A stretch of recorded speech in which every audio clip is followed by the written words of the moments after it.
News and views ആരംഭിക്കുകയാണ്. പ്രധാനമന്ത്രി നരേന്ദ്രമോദിക്കെതിരെ ഗുരുതര ആരോപണവുമായി മേഘാലയ ഗവർണർ സത്യപാൽ മാലിക്. സത്യപാൽ മാലിക് ആരോപിക്കുന്നത് ഇങ്ങനെയാണ്: കർഷക സമരം ഒത്തുതീർപ്പാക്കണമെന്നാവശ്യപ്പെട്ട് മുൻപ് പ്രധാനമന്ത്രി മോദിയെ കണ്ടിരുന്നു.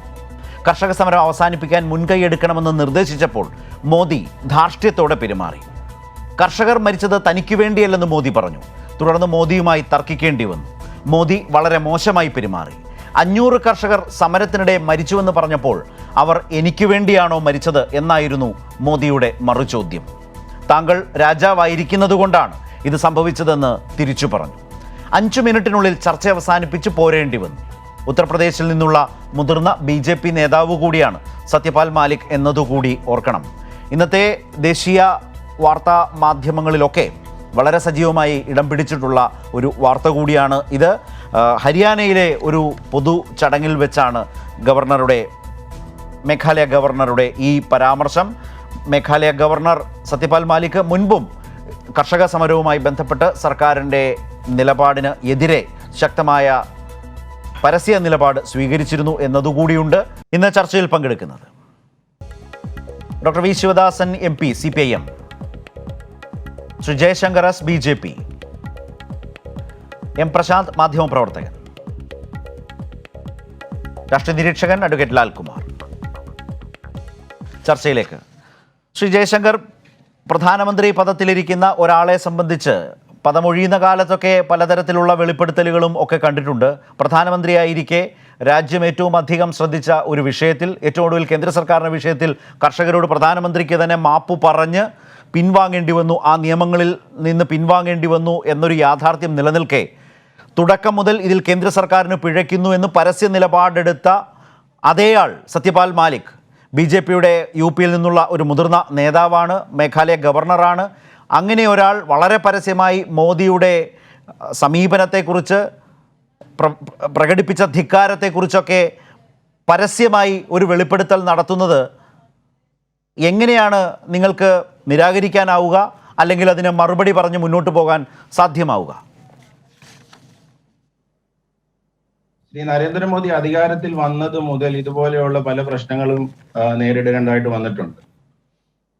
BJPയുടെ തന്നെ ഉള്ളിൽ തന്നെയുള്ള പല പണ്ടുണ്ടായിരുന്ന പല നേതാക്കളും അദ്ദേഹത്തിന് ഇതിലും കൂടുതൽ ആക്ഷേപിക്കുകയൊക്കെ ഉണ്ടായിട്ടുണ്ട്. അവർ പിന്നീട് പുറത്തുപോയി. പക്ഷെ ആ കാലത്തൊക്കെ BJP എടുത്ത നിലപാട് ഇവരെ ഒരു ദേശീയ തലത്തിൽ ഈ ആളുകൾക്കുണ്ടായ പ്രസക്തി, ഈ ആളുകൾക്ക് ഉള്ള പ്രസക്തി മനസ്സിലാക്കിക്കൊണ്ട് അതിന് ഒരു BJP വലിയ വില കൊടുത്തിട്ടില്ല. അതേപോലെ തന്നെയാണ് ഇന്ന് ദേശീയ മാധ്യമങ്ങളൊക്കെ തന്നെ ഈ വ്യക്തിക്ക് ഒരു പ്രാധാന്യം കൽപ്പിക്കുകയോ എന്ന് ചർച്ചയ്ക്ക് എടുക്കുകയോ ഉണ്ടായിട്ടില്ല. കാരണം ഇതൊരു വളരെ അപ്രസക്തമായ ഒരു കാര്യം തന്നെയാണ്. കാരണം ഇതിനൊരു തെളിവില്ല. അദ്ദേഹം ചുമ്മാ വെറുതെ അങ്ങനെ പറയുന്നതല്ലാതെ ഇതിനൊരു തെളിവോ ഇതിനൊരു ഡോക്യുമെന്റോ ഒരു ഡേറ്റയോ ഒന്നും അദ്ദേഹത്തിന് കാണിക്കാൻ സാധിച്ചിട്ടില്ല. അദ്ദേഹം പറഞ്ഞു, അത് മാധ്യമങ്ങൾ പോലും അത് വലിയ വിലയ്ക്ക് എടുത്തിട്ടില്ലെന്നാണ് ഞാൻ മനസ്സിലാക്കുന്നത്. ഒരുപക്ഷെ താങ്കളുടെ ആ കാഴ്ചപ്പാട് പെശകാണെന്ന് എനിക്ക് പറയേണ്ടി വരും. ഞാൻ തന്നെ എത്രയോ ഞാൻ അതുകൊണ്ടാണ് തുടക്കത്തിൽ തന്നെ സൂചിപ്പിച്ചത്. എത്രയോ ദേശീയ മാധ്യമങ്ങളുടെ കണക്കെണ്ണിയൊന്നും ഒരു വാർത്തയുടെ പ്രാധാന്യം തീരുമാനിക്കേണ്ട കാര്യവുമില്ല. ദേശീയ മാധ്യമങ്ങളുടെ ഇപ്പോഴത്തെ ഒരു അവസ്ഥയും അറിയാം. അവർക്ക് പോലും ഈ വാർത്ത ഗൗരവത്തോടെ കൊടുക്കേണ്ടി വരുന്നു എന്നത് ഒന്നാമത്തെ വിഷയം. 2, ഈ നേരം അത്രയുമായിട്ടും എന്തുകൊണ്ട്? കാരണം ഇത് ഒരു രാഷ്ട്രീയ നേതാവിനെതിരെ മറ്റൊരു രാഷ്ട്രീയ നേതാവ് നടത്തുന്ന ആരോപണം മാത്രമല്ല, രാഷ്ട്രീയ എതിരാളിയുടെ ആരോപണമല്ല, പ്രധാനമന്ത്രിക്കെതിരെ ഒരു ഗവർണർ എന്ന നിലയിൽ ഇനി അങ്ങനെ നോക്കിയാൽ അങ്ങനെ ഗുരുതരമായൊരു സാഹചര്യമുണ്ട്. മറ്റൊന്ന്, അദ്ദേഹവും മുതിർന്ന BJP നേതാവാണ് സത്യപാൽ മാലിക്, UPയിൽ നിന്നുള്ള നേതാവ് കൂടിയാണ്. അദ്ദേഹം BJPയുടെ മുതിർന്ന നേതാവിനെതിരെ ഇന്ത്യൻ പ്രധാനമന്ത്രിക്കെതിരെയാണ്. അപ്പോൾ ഇന്ത്യൻ പ്രധാനമന്ത്രിയെക്കുറിച്ചാണ് ഇവിടെ ചോദ്യമുയരുന്നത്, സംശയങ്ങൾ ഉയരുന്നത്. അതൊരു ഒഴുക്കൻ മട്ടിലുള്ള മറുപടിയിലൂടെ ജയശങ്കർ പറഞ്ഞൊഴിഞ്ഞു പോകാനാവില്ല. ജനങ്ങളോട് വിശദീകരിക്കാൻ ബാധ്യസ്ഥമാണ് BJP. കാരണം ഇന്ത്യൻ പ്രധാനമന്ത്രിയെക്കുറിച്ചാണ് വളരെ ഗൗരവമുള്ള ഒരു വിഷയത്തിൽ ഇങ്ങനെ ഒരു ആരോപണം അദ്ദേഹം വെച്ചിരിക്കുന്നത്, മേഘാലയ ഗവർണർ വെച്ചിരിക്കുന്നത്. ഈ കർഷക സമരത്തിന്റെ പശ്ചാത്തലത്തിലാണല്ലോ ഈ മേഘാലയ ഗവർണറുടെ ഈ പറഞ്ഞ സ്റ്റേറ്റ്മെന്റ്സ് ഒക്കെ നിങ്ങൾ വളരെ പ്രാധാന്യം കൽപ്പിക്കുന്നു എന്ന് പറയുന്നത്. ഈ കർഷക സമരവുമായി ബന്ധപ്പെട്ട് BJPക്ക് വലിയൊരു രാഷ്ട്രീയ തിരിച്ചടി ഉണ്ടായി, BJP വലിയ നഷ്ടങ്ങൾ സംഭവിച്ചു എന്നൊക്കെയുള്ള ഒരു പ്രത്യേക മാധ്യമ ഗ്രൂപ്പിന്റെ അല്ലെങ്കിൽ ഒരു BJP-ക്കെതിരെ നടത്തുന്ന ഒരു ദുഷ്പ്രചരണത്തിനപ്പുറത്ത് BJP അതിനെ കാണുന്നതേയില്ല. കാരണം കർഷക സമരത്തിന് മുമ്പും കർഷക സമരത്തിന്റെ ബില്ല് പാസ്സാവുന്നത് തന്നെ സെപ്റ്റംബർ 20, 2020 പാർലമെന്റിൽ പാസ്സാവുന്നത്. അതിനുശേഷം നടന്ന തെരഞ്ഞെടുപ്പുകൾ ഇപ്പൊ ആസാമിൽ എടുത്തു നോക്കിയാലും 93 സീറ്റിൽ 60 സീറ്റ് ജയിച്ച് BJP വിജയിച്ചു. വെസ്റ്റ് ബംഗാളിൽ 291 70 സീറ്റ് എടുത്ത് BJP വിജയിച്ചു. പോണ്ടിച്ചേരിയിലാകട്ടെ മത്സരിച്ച 9 സീറ്റിൽ 6 സീറ്റും BJP ആണ് വിജയിച്ചത്. അതിനുശേഷം Gujarat civic poll, Maharashtra bypoll, UP ജില്ലാ പഞ്ചായത്ത് തെരഞ്ഞെടുപ്പ്, ഗുജറാത്ത് സിവിക് പോള്, അങ്ങനെ നോക്കി വന്ന് അവസാനം ഗ്രേറ്റർ ഹൈദരാബാദ് മുനിസിപ്പൽ കോർപ്പറേഷൻ, ലഡാക്കിൽ നടന്ന ഓട്ടോണമസ് ബോഡിയുടെ തെരഞ്ഞെടുപ്പ്, എന്തിനേറെ പറയണ ഈ ബില്ല് വിഡ്രോ ചെയ്തതിന് ശേഷം നടന്ന തെരഞ്ഞെടുപ്പാണ് ത്രിപുരയില്. അവിടെ നടന്നത് നിങ്ങൾക്ക് അറിയാമല്ലോ, ഞാൻ പറയാതെ തന്നെ. അങ്ങനെയാണെങ്കിൽ ജയശങ്കർ അത് ശരിയായിരിക്കും, അതിനൊരു സാധ്യതയുണ്ട്. ജയശങ്കർ പറഞ്ഞൊരു സാധ്യതയുണ്ട്. കാരണം ജയശങ്കർ വിചാരിക്കുന്നത് പോലെ കർഷക സമര ബില്ല് പിൻവലിച്ചത് വലിയൊരു രാഷ്ട്രീയ തിരിച്ചടിയായിട്ടോ അതിനൊരു വാദത്തിന് വേണ്ടി സമ്മതിക്കാൻ ഒരു സാധ്യത ഇതിലുണ്ട്. ജയശങ്കർ പറഞ്ഞൊരു സാധ്യതയുണ്ട്. കാരണം ജയശങ്കറൊക്കെ അല്ലെങ്കിൽ BJP-ക്കാരൊക്കെ ചർച്ചയിൽ, നേതാക്കളൊക്കെ ചർച്ചയിൽ പറയുന്ന പോലെ ഞങ്ങൾ എന്നിട്ടും തെരഞ്ഞെടുപ്പുകളിൽ ജയിച്ചില്ലേ എന്ന ചിന്ത പ്രധാനമന്ത്രിക്കും ഉള്ളത് കൊണ്ടുകൂടിയാവണം ഈ ഗവർണർ ആയ ആൾ പോയി ഈ വിഷയം അവസാനിപ്പിക്കണം, ഈ സമരം അവസാനിപ്പിക്കണം എന്ന് പറയുമ്പോൾ ധാർഷ്ട്യത്തോടെ പെരുമാറുന്നത്. കർഷകർ മരിച്ചത് തനിക്ക് വേണ്ടിയല്ലല്ലോ എന്ന് ഇന്ത്യൻ പ്രധാനമന്ത്രിക്ക് പറയാൻ തോന്നുന്നത് ശ്രീ ജയശങ്കർ പറഞ്ഞുള്ളൊരു പൊളിറ്റിക്കൽ ലൈൻ ഉള്ളിൽ കിടക്കുന്നുണ്ടാവും. ഇത്ര മാന്യമായ രാഷ്ട്രീയ പാരമ്പര്യമുള്ള ഒരു വ്യക്തി ഒരിക്കലും അത് പറയത്തില്ലെന്നുള്ളത് ഈ നാട്ടിലെ ജനങ്ങൾക്കറിയാം. ഞാനിത് പറഞ്ഞത് പ്രധാനമന്ത്രിക്ക് വലിയ പാളിച്ച പറ്റി, BJP-ക്ക് വലിയ തിരിച്ചടി നിഷേധിക്കുകയോ വിശദീകരണം നൽകുകയോ ചെയ്തിട്ടില്ല. ഈ ബില്ല് പിൻവലിച്ചതിന് ശേഷം ജയശങ്കർ ഇന്ന് ഈ ആരോപണത്തിന് ശേഷം പ്രധാനമന്ത്രിയുടെ ഓഫീസോ BJP-യോ പ്രധാനമന്ത്രി തന്നെയോ, അദ്ദേഹം വളരെ അപൂർവമായി മാത്രമേ ഈ കാര്യങ്ങൾ ഒക്കെ പ്രതികരിക്കാറുള്ളൂ, മാധ്യമങ്ങളെ കാണാറുള്ളൂ, പ്രതികരണം നൽകാറുള്ളൂ. അദ്ദേഹത്തിന്റെ ഓഫീസ് എവിടെ? BJP-യുടെ നാഷണൽ ലീഡർഷിപ്പ് എവിടെ? തന്നെയായിരുന്നു ശത്രുഘ്നൻ സിൻഹ. ഒരു കാലത്ത് ഇതിലും കൂടുതൽ ആക്ഷേപങ്ങൾ ഉന്നയിച്ച ആളാണ് ശത്രുഘ്നൻ സിൻഹ. അതുപോലെ ജസ്വന്ത് സിംഗ്, യശ്വന്ത് സിൻഹ, ഇവർക്കൊന്നും മറുപടി കൊടുത്തിട്ടില്ല. ആ കാലത്തൊക്കെ അവരുടെ രാഷ്ട്രീയ പ്രസക്തി ആ പരിമിതി ഞങ്ങൾ മനസ്സിലാക്കിക്കൊണ്ട് തന്നെയാണ് ഞങ്ങൾ പ്രതികരിക്കുന്നത്. റൈറ്റ്, ഞാൻ താങ്കളിലേക്ക് മടങ്ങി വരാം. അതിലെ ഓരോ വാചകവും ചർച്ചയ്ക്കെടുക്കേണ്ടതായി തന്നെ വരും എന്നുള്ളതാണ് മറ്റൊരു യാഥാർത്ഥ്യം. കാരണം ശ്രീ ശിവദാസൻ, BJP-യുടെ ഒരു ലൈൻ അതാണ്, മേഘാലയ ഗവർണറാണ്. സത്യപാൽ മാലിക് ആരാണെന്ന് അല്പം അടുത്ത റൗണ്ട് കഴിയുമ്പോൾ ചോദിക്കുന്ന നിലയിലേക്ക് പൊതുവിൽ വരും. പക്ഷേ ഈ വിഷയം ഉന്നയിച്ചിരിക്കുന്നത് മേഘാലയ ഗവർണറാണ്. അദ്ദേഹം മുൻപും ഈ വിഷയത്തിലെടുത്തിട്ടുള്ള ഇന്ത്യൻ പൊതുസമൂഹത്തിൻ്റെ നിലപാടിന് അനുകൂലമായി എടുത്ത പരസ്യ നിലപാടുണ്ട്. ഇപ്പോൾ ഇന്ത്യൻ പ്രധാനമന്ത്രിക്കെതിരെ അദ്ദേഹം പരസ്യമായി വെളിപ്പെടുത്തിയിരിക്കുന്ന കാര്യങ്ങൾക്ക് എന്തെങ്കിലും തരത്തിലുള്ള പ്രാധാന്യമുണ്ടോ? BJP പറയുന്നത് പോലെ തള്ളിക്കളയേണ്ട ഒരു വിഷയമാണ് എന്നാണ് BJP-യുടെ ഒരു വിചാരം. അതുകൊണ്ട് തന്നെയാണ് പ്രതികരണത്തിലൊക്കെ അത് പ്രകടമാണ്. ഇന്നും ദേശീയതലത്തിൽ അത് കേട്ടതായി പോലും ആരും ഭാവിച്ചിട്ടില്ല. ഇവിടെ സത്യപാൽ മാലിക്കിൻ്റെ പ്രസ്താവന രാജ്യമാകെ ഗൗരവത്തിൽ ചർച്ച ചെയ്യേണ്ടുന്ന കാര്യമാണ്. നേരത്തെ പറഞ്ഞു ശത്രുഘ്നൻ സിൻഹയുടെ പ്രസ്താവന, യശ്വന്ത് സിൻഹ ഉൾപ്പെടെയുള്ള ആളുകൾ നടത്തിയിട്ടുള്ള പ്രസ്താവനകളും പ്രതികരണങ്ങളും അതൊക്കെ ജസ്വന്ത് സിംഗിൻ്റെ ഉൾപ്പെടെ അതൊക്കെ വളരെ ഗൗരവത്തിൽ തന്നെ നമ്മൾ എടുക്കേണ്ടതാണ്. ദേശീയ മാധ്യമങ്ങൾ എന്തുകൊണ്ട് ഇത് അവഗണിക്കുന്നു എന്ന് പറഞ്ഞാൽ അവയെക്കുറിച്ചൊരു പൊതുവിലയിരുത്തലുണ്ട്. ഗോദി മീഡിയ, മോദി മീഡിയ എന്നാണ്, മോദിയുടെ മടിയിലിരിക്കുന്ന മാധ്യമങ്ങൾ എന്നാണ് പൊതുവിൽ പറയാറ്. അതുകൊണ്ടാണല്ലോ കർഷക സമരം റിപ്പോർട്ട് ചെയ്യുന്നതിന് വേണ്ടിയിട്ട് ചില മാധ്യമങ്ങൾ വന്നപ്പോൾ നിങ്ങൾ ഞങ്ങൾക്കടുത്തേക്ക് വരേണ്ടതില്ല എന്ന് ആ കർഷക സമരത്തിൽ പങ്കെടുത്തിട്ടുള്ള ആളുകൾ വിളിച്ചു പറഞ്ഞത്. അവരെ ബഹിഷ്കരിച്ച്, അവരെ അടുപ്പിച്ചില്ലല്ലോ മാധ്യമങ്ങൾ. പക്ഷേ എന്നിട്ടും അവർ മാധ്യമങ്ങളെ അടുപ്പിക്കാതെ കർഷകർ സമരം നടത്തി ഒടുവിൽ വിജയത്തിലേക്ക് പോയല്ലോ.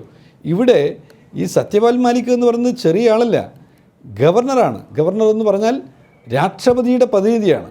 രാഷ്ട്രപതിയുടെ പ്രതിനിധി പ്രധാനമന്ത്രിയെ തലക്ക് വെളിവില്ലാത്തവൻ എന്ന അർത്ഥത്തിൽ ഒരാൾ പറഞ്ഞു എന്ന അർത്ഥത്തിൽ പ്രതികരിക്കുകയാണ്.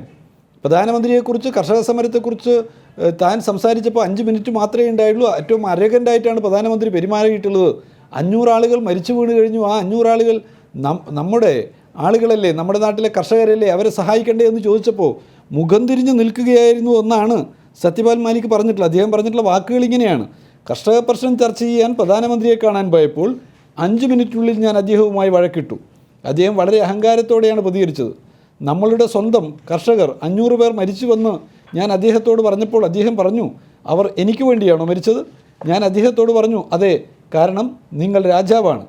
അമിത്ഷായെ കാണാൻ അദ്ദേഹം എന്നോട് പറഞ്ഞു, ഞാൻ അത് ചെയ്തു. ഞാൻ അമിത്ഷായെ കണ്ടപ്പോൾ അദ്ദേഹം എന്നോട് പറഞ്ഞു, അദ്ദേഹത്തിന് സ്വബോധം നഷ്ടപ്പെട്ടു.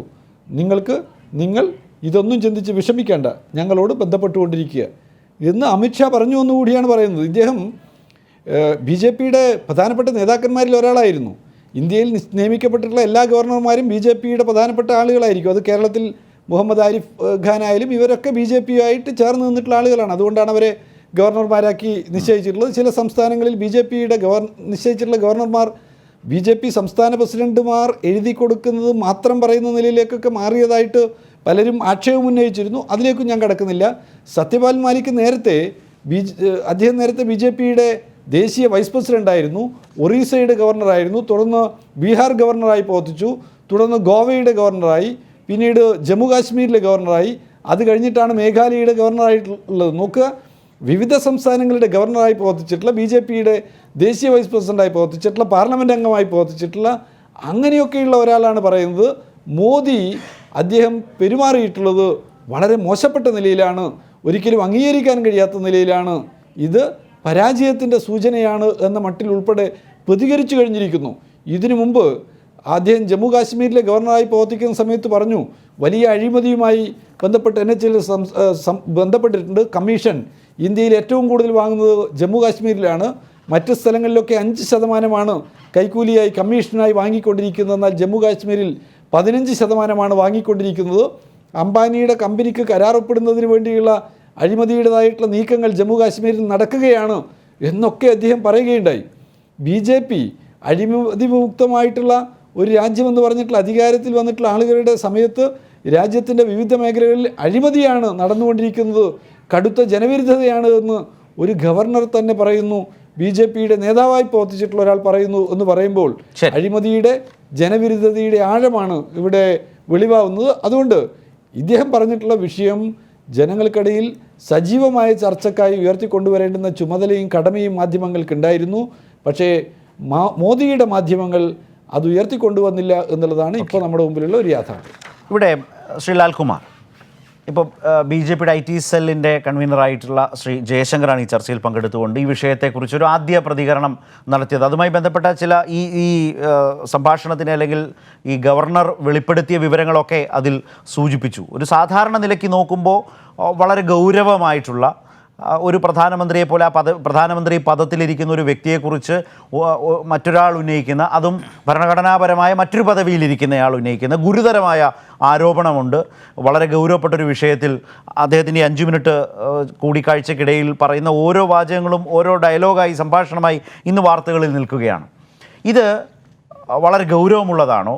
പ്രധാനമന്ത്രിയുടെ വിശ്വാസ്യതയുമായി ബന്ധപ്പെട്ട ഒരു പ്രശ്നമായി ഇതിനെ ലാൽകുമാർ കാണുന്നുണ്ടോ? BJP അതിനോട് ചർച്ചയിലായാലും അല്ലെങ്കിൽ പൊതുവിലും ഈ വിഷയം വന്നതിന് ശേഷം എടുക്കുന്ന സമീപനത്തെ ഏത് നിലയ്ക്ക് കൂടി വിലയിരുത്തുന്നു? അല്ല, ഇത് ഗുരുതരമായ പ്രശ്നമാണോ എന്നുള്ള ആദ്യത്തെ ചോദ്യത്തിന് അത് ഗുരുതരമായ പ്രശ്നം തന്നെയാണ്. അതെന്തുകൊണ്ട് എന്ന് ചോദിച്ചാൽ ഒരു ignoring mind set of the prime minister എന്നുള്ളതാണ് ഇവിടുത്തെ പ്രശ്നം. നിങ്ങൾ നോക്കൂ, രാജ്യത്ത് എത്രയോ ആൾക്കാർ കർഷക സമരവുമായി ബന്ധപ്പെട്ട് മരിച്ചു, അവർക്ക് ജീവൻ പൊലിഞ്ഞുപോയി. അങ്ങനെയുള്ളൊരു വിഷയത്തെ രമ്യമായി പരിഹരിക്കത്തക്ക രീതിയിലുള്ള ഒരു ഇടപെടൽ നടത്തേണ്ട ഹെഡ് ഓഫ് ദ ഗവൺമെൻറ് അദ്ദേഹം മോശമായ രീതിയിൽ സംസ്ഥാനത്തെ നോമിനൽ എക്സിക്യൂട്ടീവിനോട് സംസാരിക്കുന്നു. ഒരു ഇഗ്നോറിങ് മൈൻഡ് സെറ്റോടുകൂടി വിഷയത്തെ അഡ്രസ്സ് ചെയ്തു എന്ന് പറയുന്നത് രാജ്യത്തിന് ഗുണപ്രദമല്ല. ഇപ്പം മോഡി എന്ന് പറയുന്ന വ്യക്തിക്ക് മോഡിയുടെ കർഷക വിഷയവുമായി ബന്ധപ്പെട്ട് അദ്ദേഹത്തിൻ്റെ താല്പര്യങ്ങൾ കാണാം. പക്ഷേ ആ താല്പര്യത്തിന് വിഭിന്നമായ ഒരു താല്പര്യം മറ്റൊരാൾ പ്രകടിപ്പിക്കുമ്പം അതിനോട് മുഖം തിരിഞ്ഞ് നിൽക്കുന്ന ഒരു രീതി അത് ശരിയല്ല. പക്ഷേ അദ്ദേഹത്തിന് അങ്ങനെ ഒരു ആറ്റിറ്റ്യൂഡ് ഉണ്ടോ എന്നുള്ളൊരു ചോദ്യമാണ് മൊത്തത്തിൽ നമ്മൾ വിശാല അർത്ഥത്തിൽ ചോദിക്കാൻ ശ്രമിക്കുന്നതെങ്കിൽ ആൾക്കാരെ ഇഗ്നോർ ചെയ്യുന്ന ഒരു ആറ്റിറ്റ്യൂഡ് അദ്ദേഹത്തിനുണ്ട്. അത് sadly we have to say that, or sadly we have to admit it. എന്തുകൊണ്ട് ഞാനത് പറയുന്നു? ഇവരുടെ കൂട്ടത്തിൽ ഇപ്പോഴും നിൽക്കുന്ന അദ്വാനിയെ വളരെ സിമ്പിളായി ഇഗ്നോർ ചെയ്യുന്നത് നമ്മൾ കണ്ടതല്ലേ. ത്രിപുരയിലെ BJP സർക്കാർ സത്യപ്രതിജ്ഞയ്ക്ക് വന്നപ്പോൾ അദ്വാനി അപ്പുറത്ത് നിൽക്കുകയും അദ്വാനിയുടെ മുഖത്ത് പോലും നോക്കാതെ ബാക്കിയുള്ളവരെ എല്ലാം അദ്ദേഹം പോയി കൈ കൊടുത്തിട്ട് പോകുന്നത് നമ്മൾ കണ്ടതാണ്. അപ്പോൾ അദ്ദേഹത്തിന് ആരെ നിഗ്ലക്റ്റ് ചെയ്യണം? ഇപ്പോൾ പറഞ്ഞല്ലോ, പല ആൾക്കാർക്കും വില കൊടുത്തിട്ടില്ല എന്ന് ഇവിടെ BJPയുടെ പ്രതിനിധി പറഞ്ഞു. അതെ, ശരിയാണ്. അതിൻ്റെ കൂട്ടത്തിൽ ലാൽകൃഷ്ണ അദ്വാനി എന്ന് പറയുന്ന മനുഷ്യനും കൂടെ ഉണ്ട് എന്നുള്ളതാണ് ആദ്യത്തെ പോയിന്റ്. പിന്നെ ഈ പറയുന്ന പേഴ്സണൽ കോൺവെർസേഷനുമായി ബന്ധപ്പെട്ട അമിത്ഷായുടെ റെഫറൻസ് ഞാനത് വിടുക, അത് വളരെ പേഴ്സണലായിട്ടുള്ള കാര്യമാണ്. നമുക്ക് ഓണറബിൾ പ്രൈം മിനിസ്റ്ററിനെ കുറിച്ച് ഭ്രാന്തൻ എന്ത് ഇദ്ദേഹം പറഞ്ഞു എന്നുള്ളത് അത് വിടാം, അത് അതിൻ്റെ ഞാനതങ്ങ് വിടുന്നു. പക്ഷെ കുഴപ്പം ഈ പറയുന്ന ഒരു അരഗൻസിൻ്റെ എലമെൻ്റ് അവിടെ ഉണ്ട് എന്നുള്ളതാണ്. കാര്യം ആ ഒരു റെഫറൻസ് വരുമ്പോഴും ഒരു അരഗൻസ്, ആരിൽ അരഗൻസ് ഉണ്ടെന്നുള്ളത് പറഞ്ഞാൽ സ്റ്റേറ്റിൻ്റെ തലവന് ആ അരഗൻസ് ഉണ്ടെന്നുള്ളതാണ്. ഏത് ആ അരഗൻസ്? പ്രധാനമന്ത്രിയെക്കുറിച്ച് ഞാൻ പറയുന്നത്. അതും ശരിയല്ല. ആ അരഗൻസ് ക്രീപ്പിൻ ചെയ്യുന്നത് അപകടം ഉണ്ടാവും. പിന്നെ ഈ സംഭാഷണത്തെക്കുറിച്ച് തെളിവുകളെല്ലാം വന്നിട്ടുണ്ടോ എന്നുള്ള ചോദ്യത്തിന് നമുക്ക് കൈമലത്തി കാണിക്കാനേ കഴിയൂ. നമുക്കങ്ങനെ ഇപ്പോൾ ഇവർ തമ്മിലുള്ള പേഴ്സണൽ കോൺവെർസേഷന് തെളിവുകളാണ് നിങ്ങൾ ചോദിക്കുന്നതെങ്കിൽ എവിടെ പോയാൽ നമ്മൾ തെളിവ് സംഘടിപ്പിക്കുക? ഇവർ തമ്മിൽ സംസാരിച്ച ഒരാൾ പറഞ്ഞതിൻ്റെ വശം നമ്മൾ കേട്ടു, ഒരാൾ മാത്രമല്ല ഒരുപോലെ ഉത്തരവാദപ്പെട്ട രണ്ട് പദവികളിൽ ഇരിക്കുന്നവരാണ്. കറക്റ്റ്. അതാ പറഞ്ഞ രണ്ട് പേര് തമ്മിലുള്ള സംഭാഷണത്തെക്കുറിച്ച് ഇവരുടെ കൂട്ടത്തിൽ നിൽക്കുന്ന ആൾ തന്നെ അത് വിശദമാക്കുമ്പോൾ പിന്നെ ആരാണ് ഇതിന് മറുപടി പറയേണ്ടത്? നമ്മളാണോ മറുപടി പറയേണ്ടത്? അല്ല, നിങ്ങൾക്ക് താല്പര്യമുള്ള ഒരാളെ നിങ്ങൾ നിയോഗിച്ച കസേരയിലിരിക്കുന്ന ആൾ തന്നെ അത് പറയുമ്പോൾ അത് വിശ്വസിക്കാനാണ് ഞാൻ, അല്ലെങ്കിൽ ആ വാക്കുകൾക്ക് വില കൊടുക്കാനാണ് നമ്മൾ താല്പര്യപ്പെടുക.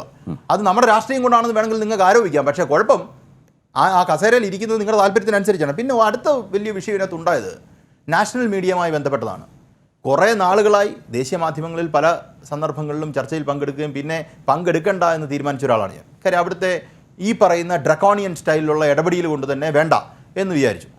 ഞാൻ പറയാൻ ശ്രമിക്കുന്നത് നാഷണൽ മീഡിയ മൊത്തത്തിൽ പ്രതിപക്ഷത്തിൻ്റെ സ്വരത്തിനെ ഒട്ടും വില കൊടുക്കാതെ, ഇപ്പം നമ്മൾ തന്നെ ചർച്ചയിൽ പങ്കെടുക്കുമ്പോൾ നമ്മൾ ഇവിടെ കിടന്ന് അലയ്ക്കുന്നുണ്ടായിരിക്കും, പക്ഷേ നമ്മുടെ മൈക്ക് മ്യൂട്ടായിരിക്കും. നമ്മൾ കിടന്ന് അലയ്ക്കുന്നത് ആൾക്കാർ കേൾക്കുന്നില്ല. കാരണം അവിടെ മൊത്തത്തിൽ അലപ്പായതുകൊണ്ട് നമ്മൾ അലയ്ക്കുക എന്നുള്ള മാർഗ്ഗമുള്ളൂ, അതുകൊണ്ടാണ്, വേറെ ഇതുകൊണ്ടല്ല. പക്ഷെ കുഴപ്പം നേരത്തെ ജയശങ്കറും സൂചിപ്പിച്ചതായിരിക്കും, അത്തരം ചാനലുകളിൽ ഈ വാർത്ത വന്നിട്ടില്ലല്ലോ ഈ പറയുന്ന പ്രതിപക്ഷ ശബ്ദത്തെ stifling the voice of the opposition എന്ന് പറയുന്ന ഒരു കാര്യം അവിടെ നടക്കുന്നുണ്ട് എന്നുള്ളതൊരു യാഥാർത്ഥ്യമാണ്.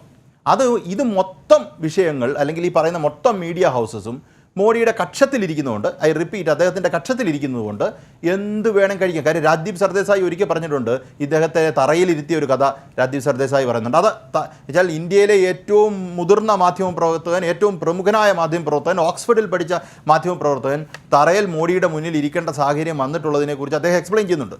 അതാണ് ഇന്ത്യയിലെ മാധ്യമപ്രവർത്തനത്തിൽ വേറൊരു തരത്തിൽ അദ്ദേഹത്തിന്റെ സ്വഭാവവുമായി ബന്ധപ്പെട്ട് നേരത്തെ ലാൽകുമാർ പറഞ്ഞതിന്റെ മറ്റൊരു അർത്ഥം കൂടിയാണ്. ഓക്സ്ഫോർഡിൽ പഠിച്ചില്ലെങ്കിൽ പോലും ഈ പരസ്പര ബഹുമാനത്തോടുകൂടി തറയിലിരുത്താതെ പരസ്പരം ബഹുമാനിക്കുക എന്ന് പറയുന്ന ഒരു കാര്യം, അത് താങ്കൾ പറഞ്ഞ പോലെ ഒരു സ്വഭാവത്തിന്റെ പ്രശ്നമാണോ എന്ന് കേട്ടപ്പോൾ എനിക്കൊരു സംശയം തോന്നാതിന്റെ പ്രശ്നമാണ്. കാര്യം നമ്മുടെ ഒരു ഡോമിനേറ്റിംഗ് ടെൻഡൻസി കൊണ്ടുവരുന്നതാണ്. നമുക്ക് ഇങ്ങനെയൊക്കെ പറയാൻ നമുക്ക് ആഗ്രഹമുണ്ടോ? ബഹുമാനപ്പെട്ട പ്രധാനമന്ത്രി BJP-കാരനോ വേറെ ഏതെങ്കിലും ഒരാൾ തന്നെ ആയിക്കോട്ടെ, ഏതെങ്കിലും പാർട്ടി, നമുക്ക് BJP-യോട് താല്പര്യം ഇല്ലാത്തതിനെക്കാട്ടിലും മോശം താല്പര്യമുള്ള ഒരു പാർട്ടിയുടെ ആൾ തന്നെ ആയിക്കോട്ടെ, എന്നാലും നമുക്ക് ഇങ്ങനെ പറയാൻ താല്പര്യം വരുന്നില്ല. പക്ഷേ ഇങ്ങനെയൊക്കെ വരുന്നത് അപകടമാണ്. രാജ്യത്ത് നടന്ന ഈ കഴിഞ്ഞ പതിറ്റാണ്ടിൽ എനിക്ക് തോന്നുന്നു നടന്നിട്ടുള്ള ഏറ്റവും വലിയ സംഭവങ്ങളിൽ ഒന്ന് എന്ന് പറഞ്ഞാൽ കർഷക സമരമാണ്. അത് ജനങ്ങൾ റോഡിലിറങ്ങി ഒരു സ്റ്റേറ്റിനെതിരെ വലിയ സമരം നടത്തിയതിനെ എനിക്ക് വേണ്ടിയാണോ സമരം ചെയ്യുന്നുള്ളത്, അതുകൂടെ പറഞ്ഞ് ഞാൻ അവസാനിപ്പിക്കും. ആർക്ക് വേണ്ടിയാണ് സമരം ചെയ്യുന്നത് എന്നുള്ള ചോദ്യം, നിങ്ങൾക്ക് വേണ്ടിയാണോ മരിച്ചത്? അല്ല, നിങ്ങൾക്ക് വേണ്ടി അല്ലാതെ നിങ്ങൾക്ക് വേണ്ടി അല്ലാതെ ഇവിടെ ജീവിക്കുന്നവരും നിങ്ങളെ എതിർത്തുകൊണ്ട് ജീവിക്കുന്നവരും ഒക്കെ ഈ നാട്ടിലുണ്ട്. അവരുടെ ശബ്ദവും ഉയരാനും ആ ശബ്ദവും കേൾക്കാനും നിങ്ങൾ സന്നദ്ധനല്ലെങ്കിൽ നിങ്ങൾ ആ കസേരയിലിരിക്കാൻ യോഗ്യനല്ല എന്നുള്ള കാര്യം കൂടെ പറഞ്ഞ് ഞാൻ അവസാനിപ്പിക്കും. ഇവിടെ പ്രശാന്ത്, ഇതിലേറ്റവും ഗൗരവമുള്ളൊരു വാചകം, നേരത്തെ ശ്രീ ശിവദാസൻ MP അത് വായിച്ചതാണ്.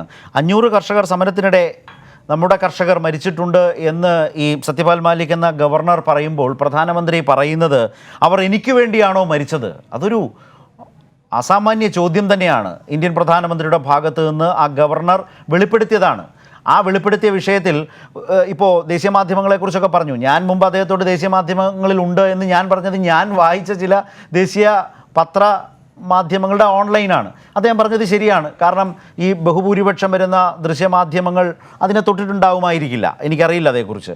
ഇവിടെ പ്രശാന്ത് ഒരു പ്രശ്നം, പക്ഷേ ഇപ്പോഴും ഇന്ത്യൻ പ്രധാനമന്ത്രിയെക്കുറിച്ച് വളരെ ഗുരുതരമായിട്ടുള്ള ഒരു ആരോപണം, അദ്ദേഹത്തിൻ്റെ പെരുമാറ്റത്തിലെ അസ്വാഭാവികത, ഏറ്റവും മോശപ്പെട്ട തരത്തിലാണ് ഇത് ശരിയാണ് എങ്കിൽ സംഭവിച്ചിട്ടുള്ളത്, യാതൊരു തർക്കവുമില്ല.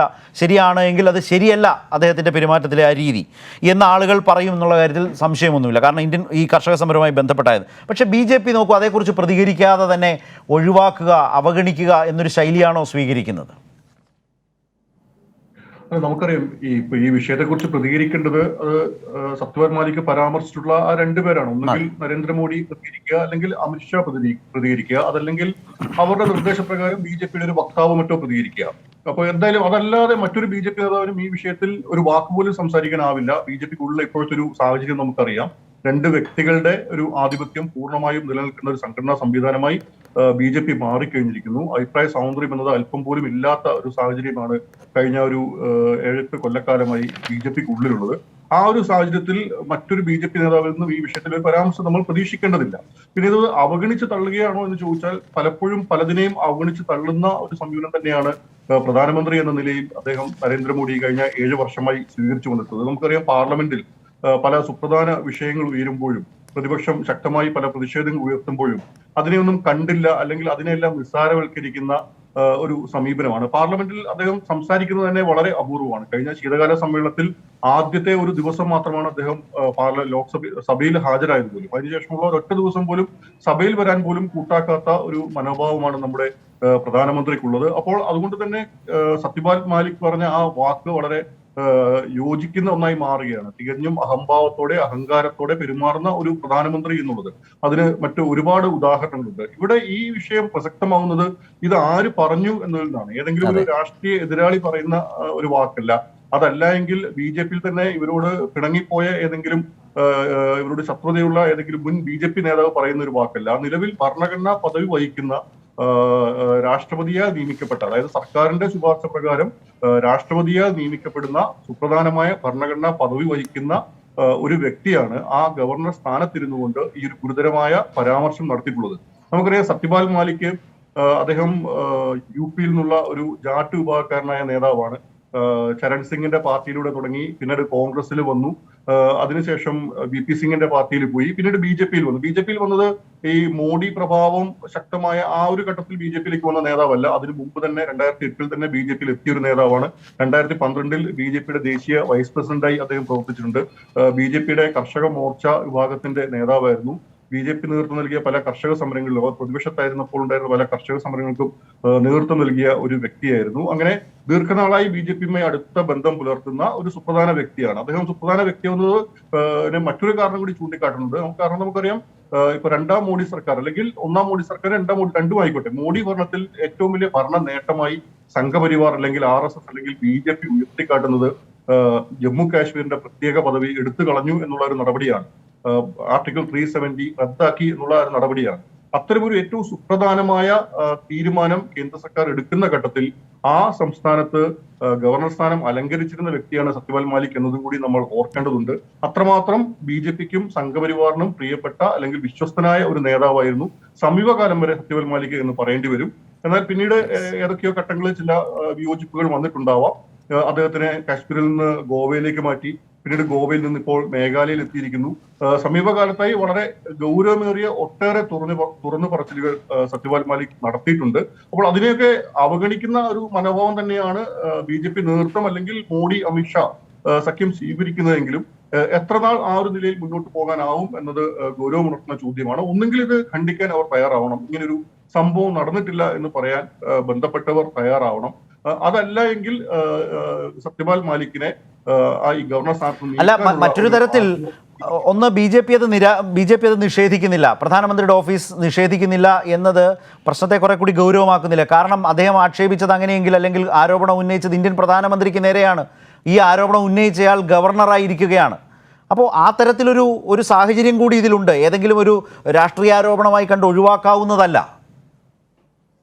പ്രശാന്ത്, തീർച്ചയായും അങ്ങനെ തന്നെയാണ്. കാരണം ഞാൻ നേരത്തെ പറഞ്ഞു, സത്യപാൽ മാലിക് നേരത്തെ മറ്റു ചില വെളിപ്പെടുത്തലുകൾ ശിവദാസിനോട് സൂചിപ്പിക്കുകയുണ്ടായി. ജമ്മു കാശ്മീരിൽ അദ്ദേഹം ഗവർണർ ആയിരിക്കുമ്പോൾ രണ്ട് ഫയലുകൾ അദ്ദേഹത്തിന് മുമ്പിൽ വന്നു. 300 കോടി രൂപയുടെ കോഴ വാഗ്ദാനമാണ് തനിക്ക് ലഭിച്ചത്. ഒന്ന് ഒരു അംബാനി എന്ന് പറയുന്ന ഒരു വ്യക്തിയാണ്. ഏത് അംബാനി എന്ന് അദ്ദേഹം പറഞ്ഞില്ല. മറ്റൊന്ന് RSS ബന്ധമുള്ള ഒരു മുതിർന്ന BJP നേതാവാണ് എന്ന് അദ്ദേഹം പറയുകയുണ്ടായി. ഒപ്പം ഗോവയിൽ പ്രമോദ് സാവന്തിന്റെ ഭരണത്തിൽ, BJP ഭരണത്തിൽ വലിയ അഴിമതിയാണ് നടന്നുകൊണ്ടിരിക്കുന്നതെന്ന് പുറത്തുപറച്ചിലും ഈ ഗവർണർ സ്ഥാനത്ത് ഇരുന്നുകൊണ്ട് അദ്ദേഹം നടത്തിയിരുന്നു. ഈ വിഷയങ്ങളിൽ ആകെ പ്രതികരിച്ച് കണ്ടത് രാം മാധവ് മാത്രമാണ്. രാം മാധവിന്റെ പേര് സത്യപാൽ മാലിക് പറഞ്ഞിരുന്നില്ല. എങ്കിൽ കൂടി രാം മാധവ് സത്യപാൽ മാലിക് പറഞ്ഞത് ശരിയല്ല എന്നും അദ്ദേഹത്തിനെതിരെ നടപടികളിലേക്ക് നീങ്ങുന്ന കാര്യം ആലോചിക്കുമെന്നും മറ്റുള്ള പ്രസ്താവനകൾ നടത്തി. എന്നാൽ യാതൊരു നിയമ നടപടിയും ഉണ്ടായതായി പിന്നീട് ഞാൻ എവിടെയും വായിച്ചു കേട്ടില്ല. പ്രമോദ് സാവന്തിന്റെ ഭാഗത്തു നിന്നും എന്തെങ്കിലും ഒരു നടപടി ഉണ്ടായതായി വായിച്ചു കേട്ടില്ല, നടപടി ഉണ്ടായിട്ടില്ല. അപ്പൊ ഇത്തരം ഗുരുതരമായ അഴിമതി ആരോപണങ്ങൾ ഇന്നിപ്പോൾ കഴിഞ്ഞ ദിവസം ഇപ്പോൾ ഇദ്ദേഹം പറഞ്ഞിട്ടുള്ള ഈ വെളിപ്പെടുത്തലുകൾ ഇതിനോടെല്ലാം തന്നെ മുഖം തിരിഞ്ഞ് നിൽക്കുകയാണ് BJP. അത് അവരുടെ നിസ്സഹായാവസ്ഥ കൊണ്ടാണ് എന്ന് വേണം മനസ്സിലാക്കാൻ. കാരണം ഇതിലെല്ലാം എന്തെല്ലാം സത്യാവസ്ഥ കിടപ്പുണ്ട്, അതുകൊണ്ട് മറ്റേതെങ്കിലും തരത്തിലുള്ള നടപടികളിലേക്ക് പോകാനാവില്ല എന്നൊരു തിരിച്ചറിവ് കൂടി BJP നേതൃത്വത്തിനുണ്ടാവണം. മറ്റൊന്ന്, ഇദ്ദേഹം ഏത് വിഭാഗത്തെ പ്രതിനിധീകരിക്കുന്നു എന്നുള്ളതാണ്. ഞാൻ പറഞ്ഞു, ഉത്തർപ്രദേശിൽ നിന്നുള്ള നേതാവാണ്. അപ്പോൾ അദ്ദേഹത്തിനെതിരെ ഒരു നടപടിയിലേക്ക് പോകുന്നത് തിരിച്ചടിയാകുമോ എന്നൊരു ആശങ്ക കൂടി. ഇലക്ഷൻ വരികയാണ്, മാസങ്ങൾക്കകം ഇലക്ഷനിലേക്ക് പോകും. അവിടെ നിന്നുള്ള ഒരു ജാട്ട് വിഭാഗത്തിൽ നിന്നുള്ള ഒരു പ്രബലനായ നേതാവ് നടത്തുന്ന ആരോപണങ്ങൾ BJPയെ വലിയ പ്രതിരോധത്തിലേക്ക് തള്ളിവിട്ടു എന്ന് തന്നെ വേണം ഈ സാഹചര്യത്തിൽ മനസ്സിലാക്കാൻ. ശ്രീ ജയശങ്കർ, ഈ വിധത്തിലുള്ള പലവിധ ശക്തമായ നിരീക്ഷണങ്ങൾക്കും ഈ വിഷയത്തിൽ സ്കോപ്പുണ്ട്. അതുകൊണ്ടാണ് ഇപ്പോൾ ഉദാഹരണത്തിന് സത്യപാൽ മാലിക്കിൻ്റെ ഇക്കാര്യത്തിലുള്ള ക്രെഡിബിലിറ്റി, വിശ്വാസ്യത ഈ കർഷക സമരവുമായി ബന്ധപ്പെട്ടെങ്കിലും മിനിമം താങ്കൾ സമ്മതിച്ചു തരണം. കാരണം തുടക്കം മുതൽ ഈ സമരം അവസാനിപ്പിക്കണം, സർക്കാർ കീഴടങ്ങണം എന്ന് പറഞ്ഞയാളാണ് ആ മനുഷ്യൻ.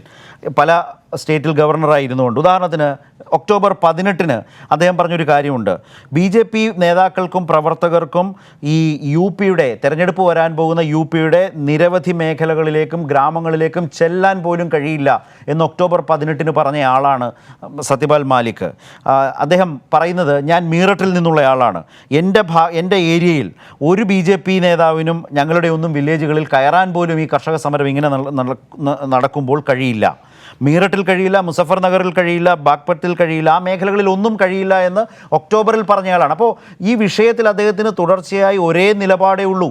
അങ്ങനെയുള്ള ആളാണ് പ്രധാനമന്ത്രിയെ നേരിട്ട് പോയി കണ്ട് ഈ വിഷയം അവസാനിപ്പിക്കണം എന്ന് പറയുന്നത്. അങ്ങനെയുള്ള ആ മനുഷ്യനോടാണ് 500 കർഷകർ മരിച്ചല്ലോ എന്ന് പറയുമ്പോൾ എനിക്ക് വേണ്ടിയാണോ മരിച്ചതെന്ന് ഇന്ത്യൻ പ്രധാനമന്ത്രി ഇത്ര ലാഘവത്തോടെ ചോദിച്ചാൽ അത് വളരെ ഗൗരവമുള്ളതാണ്. BJP എന്താ ചെയ്യുന്നത്? മിണ്ടാതിരിക്കുന്നു, പ്രതികരിക്കാതിരിക്കുന്നു, പ്രധാനമന്ത്രിയുടെ ഓഫീസ് പ്രതികരിക്കാതെ. ഇപ്പോൾ പ്രശാന്ത് പറഞ്ഞത് ഒന്നുകിൽ അത് നിങ്ങളുടെ നിസ്സഹായത, അല്ലെങ്കിൽ നേരത്തെ ലാല് പറഞ്ഞതുപോലെ ശരിവെക്കലാണ് ഈ വിഷയത്തെ, അല്ലെങ്കിൽ ഇത് ഒരുതരം ഒളിച്ചോട്ടമാണ്. മറ്റൊന്ന്, ഈ പറഞ്ഞ വ്യക്തി സത്യപാൽ മാലിക് എന്ന് പറഞ്ഞത് നിങ്ങളുടെ ആളാണ് എന്ന് വളരെ ലളിതമായി പറയാവുന്ന എല്ലാ ഘടകങ്ങളും ഇപ്പോൾ ലാല് സൂചിപ്പിച്ചു, പ്രശാന്ത് മാധ്യമപ്രവർത്തകൻ എന്ന നിലയിൽ ദില്ലിയിൽ സൂചിപ്പിച്ചു, പാർലമെൻറ്റ് അംഗം എന്ന നിലയിൽ ശ്രീ ശിവദാസൻ സൂചിപ്പിച്ചു. അങ്ങനെ നിങ്ങളുടെ ആളാണെന്ന് നാട്ടുകാർക്കെല്ലാം നല്ല ബോധ്യമുള്ള ആൾ പറയുന്ന ആരോപണം, മറുഭാഗം നിശബ്ദം. എന്താണ് ഇതിൽ നിന്നൊക്കെ മനസ്സിലാക്കേണ്ടത്? പക്ഷേ ഇതിലെ പ്രശ്നം ഇന്ത്യൻ പ്രധാനമന്ത്രിയെക്കുറിച്ചാണ് സാർ ഈ ആക്ഷേപം ഉന്നയിക്കുന്നത്. മറ്റാരെക്കുറിച്ചാണെങ്കിലും നമുക്ക് ആ വിധത്തിൽ തള്ളിക്കളയാം, രാഷ്ട്രീയ പ്രേരിതം. ഇതെങ്ങനെ അത് പറയും? രാഷ്ട്രീയ എതിരാളിയല്ല, നിങ്ങളുടെ ആളാണ്.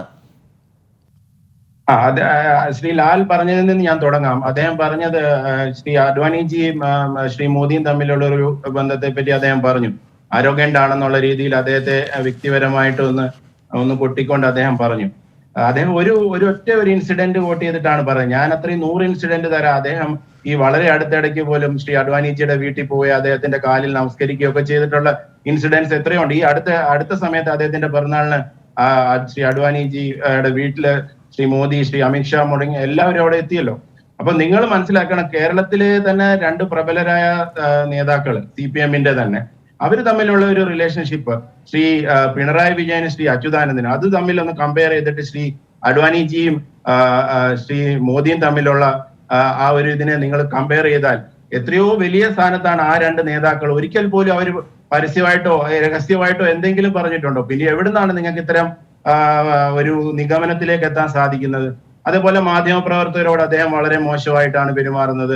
എത്രയോ മാധ്യമപ്രവർത്തകർ അദ്ദേഹത്തിനെ അനുകൂലിച്ച് സംസാരിക്കുന്നു. നിങ്ങൾ പറയുന്നതിന് എത്രയോ കൂടുതൽ മടങ്ങ് അദ്ദേഹത്തിന്റെ ദീപാവലി മിലനിൽ എത്രയോ മാധ്യമപ്രവർത്തകർക്ക്, ഇന്ത്യയിലെ തന്നെ പ്രമുഖരായിട്ടുള്ള എല്ലാ ഭാഷയിൽ നിന്നുമുള്ള മാധ്യമപ്രവർത്തകർ അവിടെ എത്തുന്നു. അതുപോലെ നിങ്ങൾ പറഞ്ഞു ഡൽഹിയിലെ എല്ലാ മാധ്യമങ്ങളെയും മോദി മാധ്യമങ്ങളാണ്, മോദിയാണ് നിയന്ത്രിക്കുന്നത്. അങ്ങനെയാണെങ്കിൽ നിങ്ങൾ നിങ്ങളുടെ തന്നെ കമ്മ്യൂണിറ്റിയെ ഇത്രയും മോശമായി ചിത്രീകരിക്കുന്നത് ശരിയാണോ?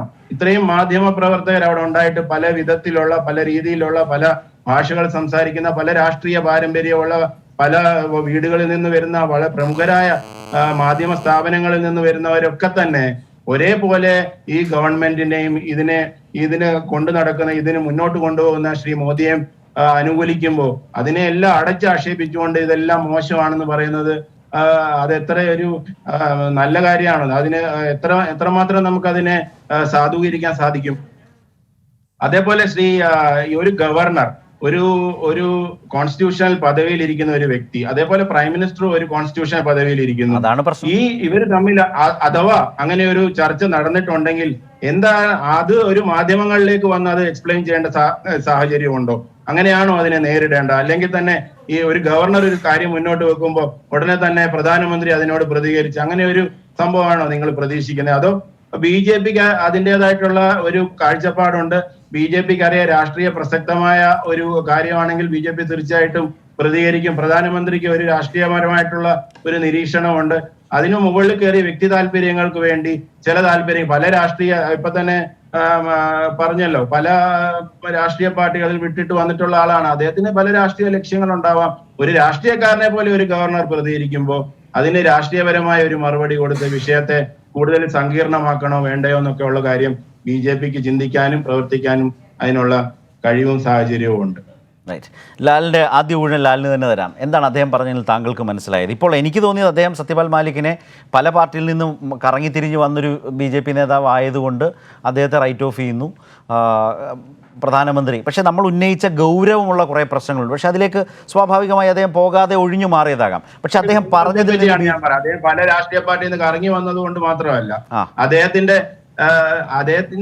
വാക്കുകൾക്ക് എത്രമാത്രം ദേശീയ പ്രാധാന്യമുണ്ട്, അതിന്റെ പ്രാധാന്യത്തിനനുസരിച്ച് BJP പ്രതികരിക്കും. അതേപോലെ ഒരു കാര്യം കൂടി ഞാൻ ഒന്ന് പറഞ്ഞോട്ടെ. BJPയുടെ ഉള്ളിൽ ജനാധിപത്യം ഇല്ല, BJPയുടെ നേതാക്കൾക്കൊക്കെ ഭയമാണ്. ഞങ്ങളെ സംബന്ധിച്ച് BJP നരേന്ദ്രമോദിയെ മുന്നോട്ട് വെച്ചപ്പം പറഞ്ഞു അതിനുശേഷം പ്രളയം, ഇപ്പൊ അമിത്ഷാ ഉണ്ട്, പല നേതാക്കളുണ്ട്. നമ്മളിപ്പോ ആ പോയിന്റിലേക്കൊന്നും പോയിട്ടില്ല. ഇതിപ്പോ ഇന്ത്യൻ പ്രധാനമന്ത്രിയെ സംബന്ധിച്ചുള്ള ജയശങ്കർ, BJPയുടെ ഉൾപാർട്ടി സംഘടനാ സ്വാതന്ത്ര്യമല്ല നമ്മുടെ വിഷയം. ഇവിടെ ഇന്ത്യൻ പ്രധാനമന്ത്രിക്ക് നേരെ ഉയർന്ന ആരോപണമാണ്. അതും ഒരു ഗവർണർ, സ്വന്തം പാർട്ടിയിൽ തന്നെ വളരെ ശക്തമായി കാലങ്ങളായി പ്രവർത്തിച്ചു വന്നയാൾ. ഞാനൊന്നും ആവർത്തിക്കുകയല്ല. ലാലിന് അദ്ദേഹം പറഞ്ഞതിൽ നിന്ന് കൗണ്ടർ ചെയ്യാനോ അല്ലെങ്കിൽ പറഞ്ഞതിൽ എന്തെങ്കിലും കൂട്ടിച്ചേർക്കാനോ തിരുത്താനോ ഉണ്ടെങ്കിൽ. പക്ഷേ പ്രധാന പ്രശ്നം ഇപ്പോഴും ചർച്ചയ്ക്ക് വെളിയിൽ നിൽക്കുന്നു BJP പ്രതികരിക്കുമ്പോൾ എന്നാണ് എനിക്ക് തോന്നുന്നത്. അതെ, തീർച്ചയായിട്ടും BJPയുടെ പ്രതിനിധിക്ക് അതുമായി ബന്ധപ്പെട്ട് അതിൻ്റെ സത്തിലേക്ക് ഇറങ്ങി പ്രതികരിക്കാൻ പറ്റുമെന്ന് എനിക്ക് തോന്നുന്നില്ല. അതിന് ഉള്ള മറുപടി യഥാർത്ഥത്തിൽ മാധ്യമപ്രവർത്തനായ അദ്ദേഹം പറഞ്ഞു, പ്രശാന്ത് പറഞ്ഞു കഴിഞ്ഞു. കാരണം ഇവർ പറയുന്നിടത്തൊന്നും കാര്യം നടക്കത്തില്ല എന്നുള്ളതാണ്. ഇവർ പറയുന്നിടത്ത് അത് ജയശങ്കറിൻ്റെ കുറ്റമല്ല, ജയശങ്കറിന് അതിനകത്തൊരു ലീവേ നമ്മൾ കൊടുക്കുകയാണ്. പക്ഷേ ഇവിടെ ഉയർന്നു വന്ന ഒരു പ്രശ്നം മാധ്യമങ്ങളുമായി ബന്ധപ്പെട്ടതാണ്.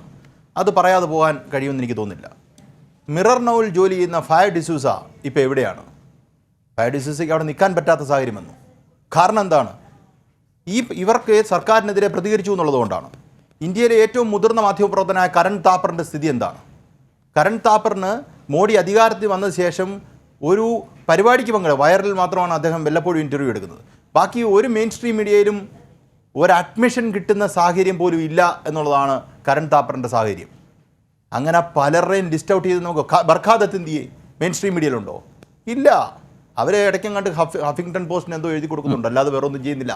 അപ്പം ഇവർ ചെയ്യുന്നില്ല എന്ന് പറയുന്നത്, അല്ലെങ്കിൽ ഇവർ കൺട്രോൾ ചെയ്യുന്നില്ല എന്ന് പറയുന്നത് ആ വാദത്തിന് പ്രസക്തിയില്ല. പിന്നെ അടുത്തത് ഗവർണറിൻ്റെ ആ സ്റ്റേറ്റ്മെൻറ്റിനെ ഇവർ ഫീബിളായിട്ടാണ് എടുക്കുന്നത് എന്നുള്ളതാണല്ലോ പറഞ്ഞത്. അത് വലിയ പ്രാധാന്യം ഇല്ലാത്ത ഒരാൾ എന്തോ പറയുന്നു. അങ്ങനെ പ്രാധാന്യം ഇല്ലാത്ത ഒരാളെയാണോ നിങ്ങൾ ഗവർണറാക്കണ്ടേ? അങ്ങനെയാണെങ്കിൽ തിരിച്ചു ചോദ്യത്തിൽ ഇന്ത്യയിലെ സംസ്ഥാനങ്ങളെ തലവനായിരിക്കുന്ന, ഒരു സംസ്ഥാനത്തിൻ്റെ തലവനായിരിക്കുന്ന ജമ്മു കാശ്മീരിൽ അവർക്ക് സെപ്പറേറ്റ് ആയിട്ട് ഭരണഘടന ഉണ്ടായിരുന്ന കാലത്ത് ഇദ്ദേഹം ഞാൻ മനസ്സിലാക്കുന്നിടത്തോളം അവിടുത്തെ തലവനാണ്, പവർ കൂടുതലുള്ള ആളാണ്. ആ സമയത്ത് ഭരണഘടനയിലുള്ള തലവനായിരിക്കുന്ന അദ്ദേഹം ലെസ് ഇമ്പോർട്ടൻ്റ് ആളാണ് എങ്കിൽ BJP എങ്ങനെയുള്ള ആൾക്കാരെയാണ് വെക്കുന്നത്? അടുത്ത ചോദ്യമാണ്. അദ്ദേഹം മറുപടി പറയാൻ ഇച്ചിരി ചാൻസ് കുറവാണ്. അടുത്ത ചോദ്യം, ഇദ്ദേഹം രാഷ്ട്രീയമായി പ്രതികരിക്കുന്നു എന്നുള്ളതാണല്ലോ ഇദ്ദേഹത്തിൻ്റെ വാദം. കേരളവുമായി ബന്ധപ്പെട്ട ആരിഫ് മുഹമ്മദ് ഖാൻ വഴി കൂടെ പോകുന്ന പഞ്ചായത്ത് പ്രസിഡന്റിൻ്റെ കാര്യം വരെ മറുപടി ഹെഡ് ഓഫ് ദ സ്റ്റേറ്റ് ആയിട്ടിരുന്നുകൊണ്ട് ഇങ്ങനെ ചെയ്യാൻ പാടില്ല എന്ന് നമ്മൾ പറയുമ്പം അത് രാഷ്ട്രീയത്തിൽ നമ്മൾ അദ്ദേഹത്തിൻ്റെ രാഷ്ട്രീയ ഇടപെടലിനെ വിമർശിക്കുമ്പം അതിന് ഇവരുടെ നിലപാട് എന്താണ്? അതിന് വ്യത്യസ്തമായിട്ടല്ല. ഇവിടെ വേറൊരു കാര്യമുണ്ട്. ഇവിടെ ഗവർണർ ആ നിലപാടുകൾ, ഒരു നിമിഷം ലാലേ, ഞാൻ ലാലിലേക്ക് മടങ്ങി വരാം. ഇവിടെ ശ്രീ ശിവദാസൻ, കേരളത്തിലടക്കം ഗവർണർ, ഞാൻ വരാം താങ്കൾ പറഞ്ഞതിൻ്റെ ചൂട് പിടിച്ചാണ് ഇവരൊക്കെ ഇപ്പോൾ സംസാരിക്കുന്നത്. അതായത് ശ്രീ ശിവദാസൻ, കേരളത്തിൽ പോലും ഗവർണറുടെ ഭാഗത്തു നിന്നൊരു പ്രതികരണം വന്നപ്പോൾ മുഖ്യമന്ത്രി അത് വിശദീകരിച്ചുകൊണ്ട് അതിലേതെങ്കിലും തരത്തിൽ നിയമവിരുദ്ധമായോ മനസാക്ഷിക്ക് വിരുദ്ധമായോ അദ്ദേഹത്തെ കൊണ്ട് എന്തെങ്കിലും ഒന്നും ചെയ്യിക്കാൻ ഇടപെട്ടിട്ടില്ല എന്ന് അസന്നിഗ്ധമായി ഒരു സർക്കാർ സംവിധാനത്തിൽ നിന്ന് മുഖ്യമന്ത്രി പറഞ്ഞു. പക്ഷേ ഇവിടെ എന്താണ് പ്രശ്നം? അതൊരു അതൊരു ഒരു ഒരു ഒരു വിഷയമായിരുന്നുവെങ്കിൽ ഇവിടെ പ്രധാനമന്ത്രിയുടെ സ്വഭാവത്തെയും പെരുമാറ്റത്തെയും ഒരു ഗുരുതരമായ വിഷയവുമായി ബന്ധപ്പെടുത്തി പറയുന്നത് രാജ്യത്തിന് മുമ്പിൽ വളരെ ഞെട്ടലോടെയോ അത്ഭുതത്തോടെയോ കണ്ടു നിൽക്കേണ്ട ഒരു വിഷയമാണ്. അതിനോടാണ് പ്രതികരിക്കാതിരിക്കുന്നത്. പ്രതികരിക്കാതിരിക്കും തോറും അത് ശരിവെക്കലാണോ? ഇപ്പോൾ പ്രധാനമന്ത്രിക്കും പ്രധാനമന്ത്രിയുടെ ഓഫീസിനും ഭരണഘടനാപരമായൊരു ഉത്തരവാദിത്വമില്ലേ ആ ആക്ഷേപത്തിന് വിശദീകരണം നൽകാൻ? പ്രതികരിക്കാനുള്ള ഉത്തരവാദിത്വം പ്രധാനമന്ത്രിക്കും പ്രധാനമന്ത്രിയുടെ ഓഫീസിനുമുണ്ട്. കേരളത്തിലെ ഗവർണർ ഗവൺമെൻറ്റിനെതിരായി മുഖ്യമന്ത്രിക്കെതിരായി ചില പരാമർശങ്ങൾ നടത്തിയപ്പോൾ കേരളത്തിൻ്റെ മുഖ്യമന്ത്രി സുവ്യക്തമായ നിലയിൽ പത്രസമ്മേളനത്തിലൂടെ കാര്യങ്ങളെല്ലാം എണ്ണി വിശദീകരിക്കുന്ന നിലയുണ്ടായി. അതിൻ്റെ കാര്യം എന്തെന്ന് വെച്ചാൽ കേരളത്തിൻ്റെ മുഖ്യമന്ത്രിക്ക് വിശദീകരിക്കുന്നതിനാവശ്യമായിട്ടുള്ള സത്യസന്ധതയും അതോടൊപ്പം താൻ ശരിയാണ് ചെയ്തുകൊണ്ടിരിക്കുന്നത് എന്നുള്ള ഉറച്ച ബോധ്യവുമുണ്ടായി. പക്ഷേ നമ്മുടെ പ്രധാനമന്ത്രിയെ സംബന്ധിച്ചിടത്തോളം അങ്ങനെ പറയാൻ പറ്റില്ല. നാം പറയുന്ന ചർച്ച ചെയ്തുകൊണ്ടിരിക്കുന്ന സത്യപാൽ മാലിക് എന്ന് പറയുന്നത് വെസ്റ്റേൺ യു പിയിൽ നിന്നുള്ള ഒരാളാണ്. അദ്ദേഹം കർഷക സമരത്തിൻ്റെ വലിയ നിലയിലുള്ള ഒരു തീപ്പാറുന്ന ഏറ്റവും രൂക്ഷമായിട്ടുള്ള അനുഭവ പശ്ചാത്തലമുള്ള ഒരു പ്രദേശത്തിൽ നിന്നാണ് വരുന്നത്. സ്വാഭാവികമായിട്ട് ആ പ്രദേശത്തെ ജനവിഭാഗം അദ്ദേഹത്തിൻ്റെ മുകളിൽ നടത്തുന്ന ഒരു സമ്മർദ്ദവും കൂടി ഉണ്ടാവും. അതിൻ്റെ കൂടി ഭാഗമായിട്ടാണ് സത്യസന്ധമായ നിലയിൽ കാര്യങ്ങൾ അദ്ദേഹത്തിന് പറയേണ്ടുന്ന ഒരു സ്ഥിതിവിശേഷം ഉണ്ടായിട്ടുണ്ട്.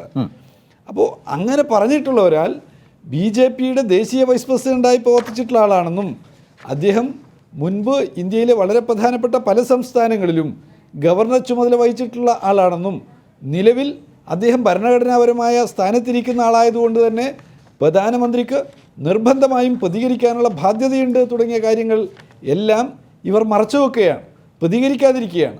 കാരണം നേരത്തെ കാശ്മീരിൽ 300 കോടിയുടെ അഴിമതിയെക്കുറിച്ച് പ്രതികരിച്ചപ്പോൾ അന്ന് ഇവരുടെ ഭാഗത്തുണ്ടായിട്ടുള്ള പ്രതികരണം എന്താണെന്ന് നമുക്കറിയാവുന്ന കാര്യമാണ്.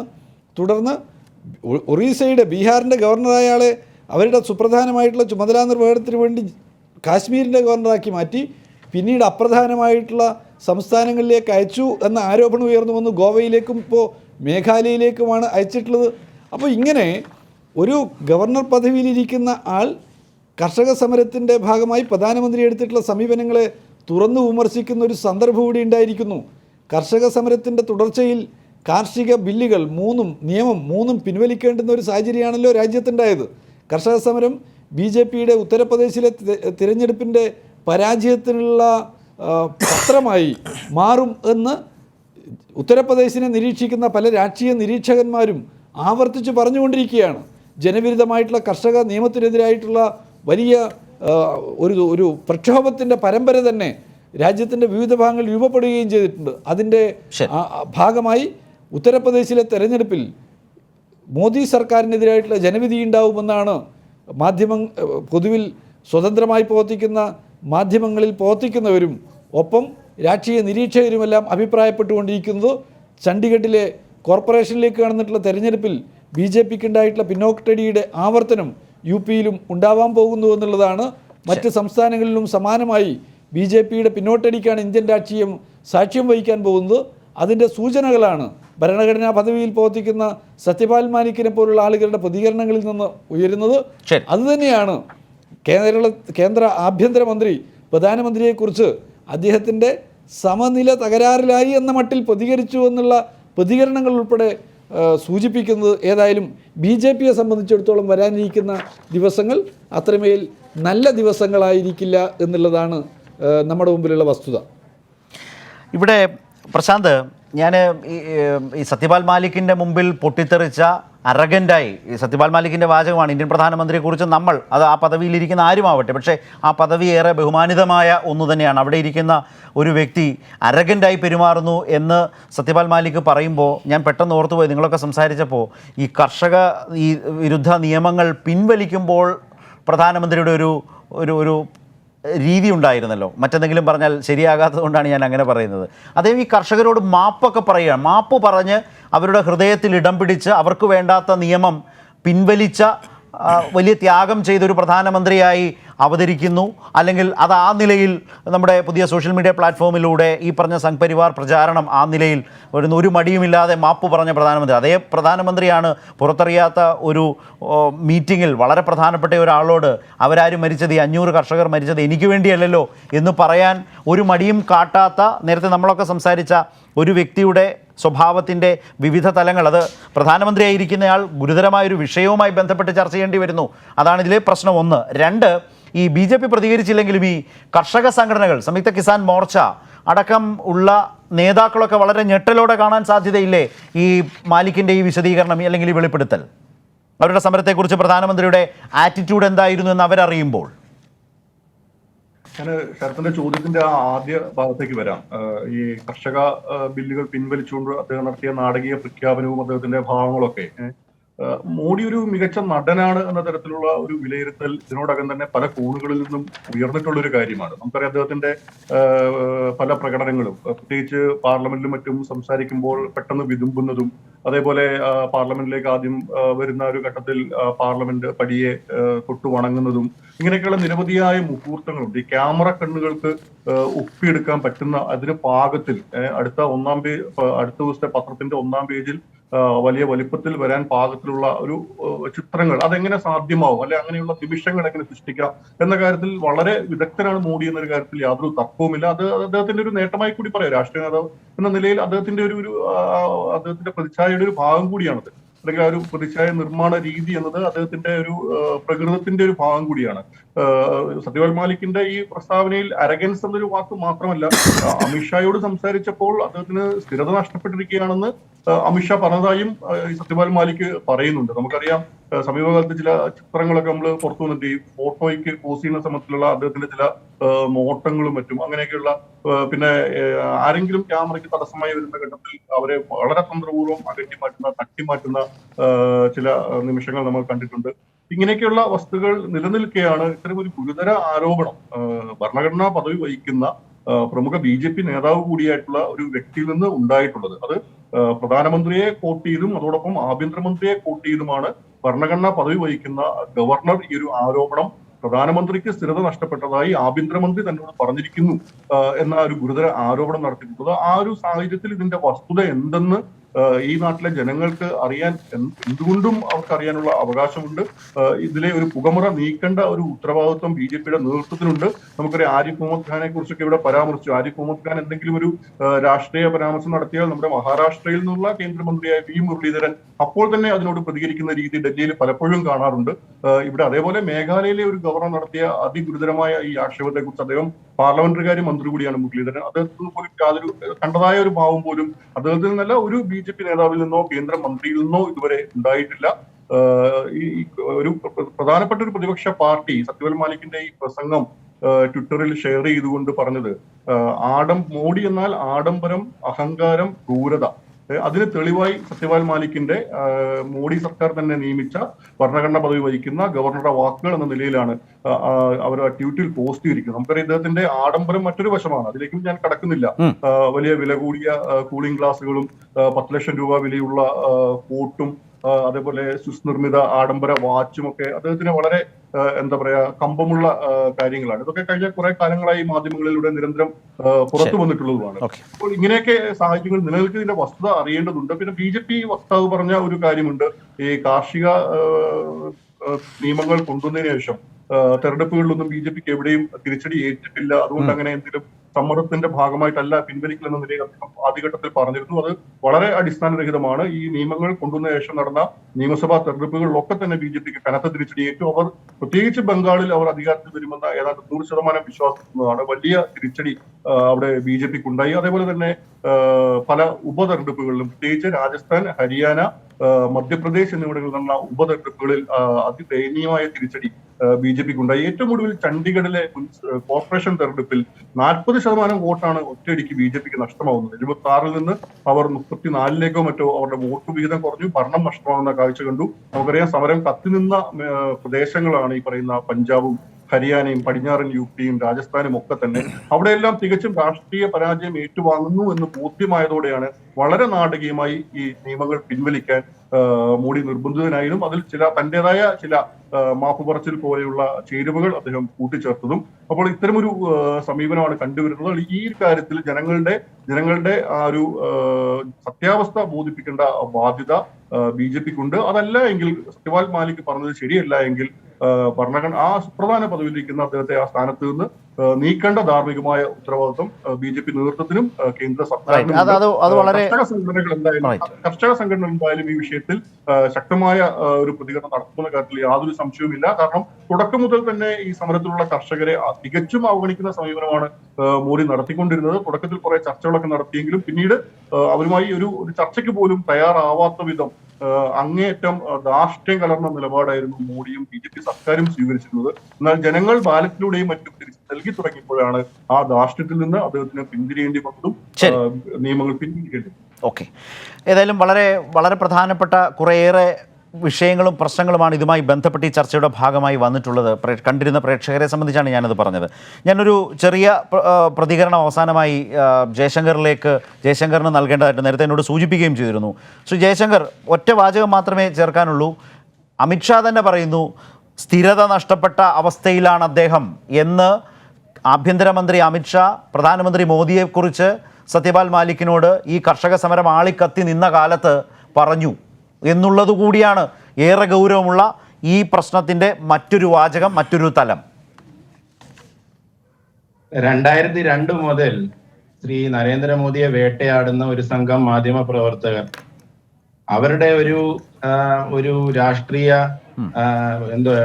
ഒരു തീരുമാനപ്രകാരം ഒരു അജണ്ട ആണ് ഇത് ചെയ്യുന്നത്. ആ അജണ്ടയിൽ പെടുന്ന ആളുകളാണ് ഈ ബർഖാദത്ത്, രാജ്ദീപ് സർദേസായി. അല്ല ജയശങ്കർ, അങ്ങനെയാണെങ്കിൽ ആ സത്യപാൽ മാലിക്കിനെ പിടിച്ച് പുറത്താക്കും. ഗവർണറായിട്ട് നിങ്ങൾ എന്തിനിരുത്തണം? നരേന്ദ്രമോദി ഇന്ത്യൻ പ്രധാനമന്ത്രി അപകീർത്തിപ്പെടുത്തിയ ആളല്ലേ? ആ ദേശീയതയിൽ ഊന്നിയിട്ടുള്ള ഒരു രാഷ്ട്രീയം, ആ രാഷ്ട്രീയത്തിന്റെ നറേറ്റീവിൽ ഇന്ന് ഡൽഹിയിൽ പിടിച്ചു നിൽക്കാൻ കഴിയാതെ അവരെ പ്രേക്ഷകരില്ലാത്ത ഒരവസ്ഥയിലേക്ക് അത് വന്നപ്പോഴാണ് ഇവർക്കൊക്കെ അതിൽ നിന്ന് മാറേണ്ടി വന്നത്. അതേപോലെ 2020 സെപ്റ്റംബറിലാണ് ഈ ബില്ല് പാസ്സാവുന്നത്. അതിനുശേഷം ബംഗാളിൽ നടന്ന തെരഞ്ഞെടുപ്പിൽ 77 സീറ്റാണ് BJPക്ക് കിട്ടിയത്. 2016 അവിടെ നിങ്ങൾ അധികാരത്തിൽ വരാൻ വേണ്ടിയാണ് മത്സരിച്ചത്, അല്ലാതെ രണ്ടാം സ്ഥാനത്തിന് വേണ്ടിയല്ല മത്സരിച്ചത്. ബംഗാൾ നിങ്ങൾ പിടിക്കുന്നതാണ് പറഞ്ഞത്. അത് പോട്ടെ. തെരഞ്ഞെടുപ്പിൽ ജൂലൈ 2021, ജസ്റ്റ് ഞാനൊന്ന് കംപ്ലീറ്റ് ചെയ്തോട്ടെ. ജൂലൈ 2021 നടന്ന തെരഞ്ഞെടുപ്പിൽ ജില്ലാ പഞ്ചായത്തിന്റെ തെരഞ്ഞെടുപ്പാണ്. 75-ൽ 67 സീറ്റ് നേടിക്കൊണ്ടാണ് BJP വിജയിച്ചത്. BJP കർഷക നിയമം പിൻവലിച്ചത് കർഷക നിയമം തെറ്റാണെന്ന് കരുതിയിട്ടല്ല. ഒരു പ്രത്യേക സാഹചര്യത്തിൽ ഞങ്ങൾക്ക് അവിടുത്തെ ജനങ്ങളുടെ ജീവനും സ്വത്തിനും ഒക്കെ അത് പ്രശ്നമാവുമെന്ന് കണ്ടപ്പോ അത് പിൻവലിക്കേണ്ടതായിട്ട് വന്നു. അത് ശ്രീ നരേന്ദ്രമോദി തന്നെ പറഞ്ഞിട്ടുള്ളതാണ്. കർഷകരോട് അന്ന് മാപ്പ് പറഞ്ഞ എന്തിനാണ്? രാജ്യത്ത് വിലക്കയറ്റം, കർഷകരോട് മാപ്പ് പറഞ്ഞ എന്തിനായിരുന്നു? അദ്ദേഹം ജനങ്ങളെ അത് നിയമത്തിന്റെ പേരിലല്ലേ മാപ്പ് പറഞ്ഞത്? അദ്ദേഹം മാപ്പ് പറഞ്ഞു. ജനങ്ങളുടെ മുമ്പിൽ അദ്ദേഹം കരഞ്ഞിട്ടുണ്ട്. അദ്ദേഹം കരഞ്ഞതിനെയൊക്കെ വളരെ അദ്ദേഹത്തെ ആക്ഷേപിക്കുന്ന ഒരു ഡിബേറ്റ് ആയിട്ട് ഇത് മാറിയില്ലേ എന്ന് എനിക്ക് സംശയമുണ്ട്. കാരണം 303 MPമാരെ വിജയിപ്പിച്ച് രണ്ടാമത്തെ തവണ വളരെയധികം ഭൂരിപക്ഷത്തോടു കൂടി വിജയിച്ച് ഇന്ത്യൻ പാർലമെന്റിൽ ഇന്ത്യൻ ജനാധിപത്യ വ്യവസ്ഥയിൽ അധികാരത്തിൽ വന്നിട്ടുള്ള ശ്രീ നരേന്ദ്രമോദി ഇന്ന് ലോകത്തിലെ തന്നെ ഏറ്റവും വലിയ നേതാവായിട്ട് അദ്ദേഹം മാറി. ആ സാഹചര്യത്തെ നമ്മൾ ഇവിടെ അദ്ദേഹത്തെ പറ്റി എന്തൊക്കെയായി പറയുന്നത്? അദ്ദേഹം കരഞ്ഞു, അദ്ദേഹം ഡ്രസ്സ് മേടിച്ചു, അദ്ദേഹം കണ്ണാടി മേടിച്ചു. വളരെ വ്യക്തിപരമായ ഇത്തരം ആക്ഷേപങ്ങൾ. ഇതിനൊരു പരമായിട്ടുള്ള ഒരു വിഷയം കൂടി ഞാൻ ഇതിനകത്ത് കാണുന്നുണ്ട്. കാരണം ഒരു നേതാവിനെ അദ്ദേഹത്തിന്റെ ജനാധിപത്യപരമായ അവകാശങ്ങളിലൂടെ അദ്ദേഹം ജനാധിപത്യപരമായി അധികാരത്തിൽ ഒരു നേതാവ്, ആ നേതാവ് ഇത്രയും പോപ്പുലാരിറ്റി ഉള്ള ഇന്ന് സർവേ നടന്നാലും ഇന്ത്യയിൽ ഏറ്റവും കൂടുതൽ ആളുകൾ ആയിക്കോട്ടെ, മനസ്സിലാക്കണം. പക്ഷെ അപ്പോഴും ഇതിലെ ഈ ചർച്ചയുടെ യഥാർത്ഥ പ്രശ്നം ഇപ്പോഴും BJPയുടെ ശ്രീ ജയശങ്കർ, ഞാൻ താങ്കളെ മനസ്സിലാക്കുകയാണ്. കാരണം ഈ വിഷയത്തിൽ BJPയുടെ ദേശീയ നേതൃത്വം ഒന്നും പ്രതികരിച്ചിട്ടില്ല, പ്രധാനമന്ത്രി പ്രതികരിച്ചിട്ടില്ല, പ്രധാനമന്ത്രിയുടെ ഓഫീസ് പ്രതികരിച്ചിട്ടില്ല. പിന്നെ ഞാൻ ഇവിടെ ഇരുന്ന് ആവർത്തിച്ച് ജയശങ്കറിനെ കൊണ്ട് പറയിപ്പിച്ചേ അടങ്ങൂ എന്ന് വാശി പിടിക്കുന്നത് അതിക്രൂരമാണ്. ജയശങ്കറിന് ഇതിനപ്പുറം പറയാൻ കഴിയില്ല എന്നുള്ളതും. പക്ഷേ BJPയുടേതായ വാദം താങ്കൾ ഈ വിഷയത്തിൽ അവതരിപ്പിക്കാവുന്ന വിധം അവതരിപ്പിച്ചു വെച്ചിട്ടുമുണ്ട്. ഇവിടെ ശ്രീ ശിവദാസൻ MP ഒന്ന് നമുക്ക് ഈ ചർച്ച അവസാനിപ്പിക്കുന്ന ഒരു ഘട്ടത്തിൽ ശക്തമായ പ്രതിഷേധം ഈ വിഷയത്തിൽ അല്ലെങ്കിൽ പ്രതിഷേധം എന്നുള്ളത് നിൽക്കട്ടെ, പ്രതികരണം ഉയർന്നു വരേണ്ടതാണോ, അത് പ്രതീക്ഷിക്കാവുന്നതാണോ? ഒന്ന് ചുരുക്കി, നമ്മുടെ സമയം വളരെ കുറവാണ്, ചർച്ച അവസാനിപ്പിക്കാം. വളരെ ശക്തമായിട്ടുള്ള പ്രതികരണം ഈ വിഷയത്തിൽ രാജ്യത്തെ വിവിധ മേഖലകളിൽ നിന്നുള്ള ആളുകളിൽ നിന്ന് ഉയർന്നു വരേണ്ടതാണ്. പക്ഷേ ഇന്ത്യയിലെ പല ആളുകളും മോദിയെ വിമർശിക്കാൻ, BJP വിമർശിക്കാൻ, കേന്ദ്ര സർക്കാരിനെ വിമർശിക്കാൻ ഭയപ്പെടുന്നു എന്നുള്ളതാണ് നമ്മളിപ്പോൾ കാണുന്ന സത്യം. കാരണം അങ്ങനെ വിമർശിച്ചു കഴിഞ്ഞാൽ അവർ പ്രവർത്തിച്ചു കൊണ്ടിരിക്കുന്ന ഇടങ്ങളിൽ നിന്ന് അവർ ബഹിഷ്കൃതരാവും എന്നുള്ളതാണ് പലരുടെയും അനുഭവം. ഇവിടെ തന്നെ ചില പേരുകളൊക്കെ പരാമർശിക്കപ്പെട്ടു കഴിഞ്ഞു. ഒരു ഗവർണർ പ്രധാനമന്ത്രിക്കെതിരായി ഇത്രമേൽ ശക്തമായിട്ടുള്ള ഒരു പ്രസ്താവന നടത്തിയിട്ടും അതിനോട് പ്രതികരിക്കാൻ പോലും പലരും തയ്യാറാവുന്നില്ല എന്നുള്ളത് വളരെ പ്രയാസകരമായിട്ടുള്ള കാര്യമാണ്. മാധ്യമങ്ങൾ പലതും അത് ചർച്ച ചെയ്യാൻ പോലും തയ്യാറാവുന്നില്ല. എനിക്ക് തോന്നുന്നു മലയാളത്തിലാകെ കൈരളി മാത്രമാണ് ഈ വിഷയം ഒരു ചർച്ചയ്ക്ക് വേണ്ടി എടുത്തിട്ടുള്ളതെന്ന് തോന്നുകയാണ്. അതുകൊണ്ട് കൈരളിക്ക് അഭിനന്ദനങ്ങൾ അർപ്പിക്കുന്നതോടൊപ്പം മറ്റു മാധ്യമങ്ങളുടെ ദയനീയ ചിത്രം കൂടി നമ്മളിവിടെ കാണുന്നു എന്നുള്ളത് കൂടി ഓർമ്മപ്പെടുത്തുകയാണ്. അല്ല, ഈ ഇവിടുത്തെ കൂളിംഗ് ഗ്ലാസിൻ്റെ കാര്യവും വാച്ചിൻ്റെ കാര്യമൊക്കെ പറഞ്ഞു. ഇന്ത്യയുടെ പ്രധാനമന്ത്രി ഈ സൂപ്പർ പവർ എന്നുള്ള, നമ്മൾ സൂപ്പർ പൂവറാണ്. ആ റിയാലിറ്റി നമ്മൾ മനസ്സിലാക്കുന്നിടത്തെ നമ്മുടെ രാഷ്ട്രം എന്ന രീതിയിൽ മുന്നോട്ട് നീങ്ങത്തുള്ളൂ. ആ പ്രധാനമന്ത്രി ആയിരക്കണക്കിന് രൂപയുടെ വിലയുള്ള വാച്ച്, ലക്ഷക്കണക്കിന് രൂപയുള്ള കൂളിംഗ് ഗ്ലാസ്, അല്ലെങ്കിൽ ലക്ഷക്കണക്കിന് രൂപ വിലയുള്ള സൂട്ട് ഒക്കെ ഇടുന്നതിനെ വളരെ നോർമലൈസ് ചെയ്ത് കൊടുക്കുന്ന ആ BJPയുടെ രീതിയുണ്ടല്ലോ, അവിടെയാണ് ഏകാധിപത്യ പ്രവണതയുള്ളൊരു രാഷ്ട്രീയ പാർട്ടിയായി നിങ്ങൾക്ക് വരികയും നിങ്ങൾക്ക് പ്രതികരിക്കാനുള്ള ശക്തി ഇല്ലാതായി മാറുന്നു. നമുക്ക് ഈ നാട്ടിലെ ബുദ്ധിമുട്ടുള്ള ജനങ്ങൾക്ക് അവരുടെ തലവനായിരിക്കുമ്പോൾ ഇവിടെ ഒരു ഒറ്റ സെക്കൻഡ്, ഇവിടുന്ന് സെക്കൻഡ് റൗണ്ട് ടേബിൾ കോൺഫറൻസിന് പോകുന്ന ഗാന്ധി ഇട്ടുകൊണ്ട് പോകുന്ന തുണിയെക്കുറിച്ച് ഒരു ധാരണ ഉള്ളത് നല്ലതായിരിക്കും. ചരിത്രം വായിച്ചാൽ മനസ്സിലാവും അവിടെ എന്താണ് അദ്ദേഹം പറഞ്ഞതെന്നും അറിഞ്ഞാൽ മനസ്സിലാവും. അങ്ങനെ ഇവിടുത്തെ പാവപ്പെട്ടവന്റെ രാഷ്ട്രമാണെന്നുള്ള കാര്യം മറക്കണ്ട. ഏതായാലും നമ്മുടെ വിഷയം ഏറ്റവും കൂടുതൽ ഖാദിയെ പ്രൊമോട്ട് ചെയ്യുന്നത് നരേന്ദ്രമോദിയാണ്. മഹാത്മാഗാന്ധിയാണോ ഗോഡ്സെയാണോ എന്നുള്ളതാണ് വേറെ വിഷയം. പ്രശാന്ത്, ഒരു വാചകത്തിൽ നേരത്തെ താങ്കൾ പറഞ്ഞൊരു പരാമർശത്തെ BJP നേതാവ് ഖണ്ഡിച്ചതുകൊണ്ട് മാത്രമാണ്, വളരെ ചുരുക്കി നമുക്ക് ചർച്ച അവസാനിപ്പിക്കാം. ഇല്ല, എന്ത് വസ്ത്രം ധരിക്കണം, എന്ത് ഭക്ഷണം കഴിക്കണം, ഏത് കൂളിംഗ് ഗ്ലാസ് വെക്കണം എന്നതൊക്കെ ആ വ്യക്തിയുടെ വ്യക്തി സ്വാതന്ത്ര്യം തന്നെയാണ്. അതിലേക്കൊന്നും ഞാൻ കടക്കുന്നില്ല. ഇന്ത്യൻ പ്രധാനമന്ത്രിയുടെ ആ വസ്ത്രധാരണ രീതി ഏതാണ് എന്ന തരത്തിലൊരു പരാമർശം, അത് ഒരു മോശം പരാമർശമായി ഞാൻ കാണുന്നില്ല. അദ്ദേഹം വില കൂടിയ ഗ്ലാസും വില കൂടിയ വാച്ചും ധരിക്കുന്നത് നല്ല കാര്യം തന്നെയാണ്, എല്ലാവർക്കും സന്തോഷം നൽകുന്ന കാര്യം തന്നെയാണ്. സത്യപാൽ മാലിക് പറഞ്ഞൊരു കാര്യമുണ്ട്, എനിക്ക് 5 കുർത്തയാണുള്ളത്, ആ 5 കുർത്ത സ്യൂട്ട് കേസിൽ വെച്ച് ഏത് നിമിഷവും രാജ്ഭവന്റെ പടിയിറങ്ങാൻ ഞാൻ ഒരുക്കമാണ് എന്ന് പലവട്ടം സത്യപാൽ മാലിക് പറഞ്ഞു കഴിഞ്ഞു. എന്നിട്ട് പോലും ആ സത്യപാൽ മാലിക്കെതിരെ നടപടിയെടുക്കാനോ അദ്ദേഹത്തെ നീക്കാനോ അല്ലെങ്കിൽ അദ്ദേഹത്തിന്റെ പ്രസ്താവനകളെ ഒന്ന് കണ്ടിക്കാൻ പോലുമോ BJP എന്തുകൊണ്ട് ധൈര്യം കാട്ടുന്നില്ല എന്ന ചോദ്യമാണ് ഈ ഒരു സാഹചര്യത്തിൽ ഉയരുന്നത്. അതാണ് ഇനിയും കാത്തിരിക്കുന്ന ഒരു കാര്യം. കാരണം പ്രധാനമന്ത്രിയുടെ വിശ്വാസ്യത, അദ്ദേഹത്തിൻ്റെ സ്വഭാവം, ഇതിനെയൊക്കെ സംബന്ധിച്ചുള്ള ഗുരുതരമായ വെളിപ്പെടുത്തൽ, അപകീർത്തികരമായ ഒരു വെളിപ്പെടുത്തൽ തന്നെയാണ് സത്യപാൽ മാലിക്കിൻ്റെ ഭാഗത്തു നിന്നുണ്ടായിട്ടുള്ളത്. വളരെ ഗൗരവമാണ്. കർഷക സമരവുമായി ബന്ധപ്പെട്ടാണത്. എന്നിട്ടും പ്രധാനമന്ത്രിയോ പ്രധാനമന്ത്രിയുടെ ഓഫീസോ BJPയോ അതിനോട് പ്രതികരിക്കാതിരിക്കുന്നു. അമിത്ഷാ പോലും പ്രധാനമന്ത്രി മോദിയെക്കുറിച്ച് ഏറ്റവും മോശപ്പെട്ടതായിട്ടുള്ള ഒരു പരാമർശം സത്യപാൽ മാലിക്കിനോട് നടത്തി എന്ന നിലയിൽ തന്നെ അദ്ദേഹം സൂചിപ്പിച്ചു. ഇതെല്ലാം ഇപ്പോഴും പ്രതികരിക്കാതെ ഇങ്ങനെ മുന്നോട്ട് പോകുന്ന സാഹചര്യം കൂടിയാണ് ഈ ചർച്ചയ്ക്ക് ആധാരമാക്കിയത്, വിഷയമാക്കിയത്. വളരെയധികം നന്ദി 4 പേർക്കും ഞങ്ങൾക്കൊപ്പം സഹകരിച്ചതിന്.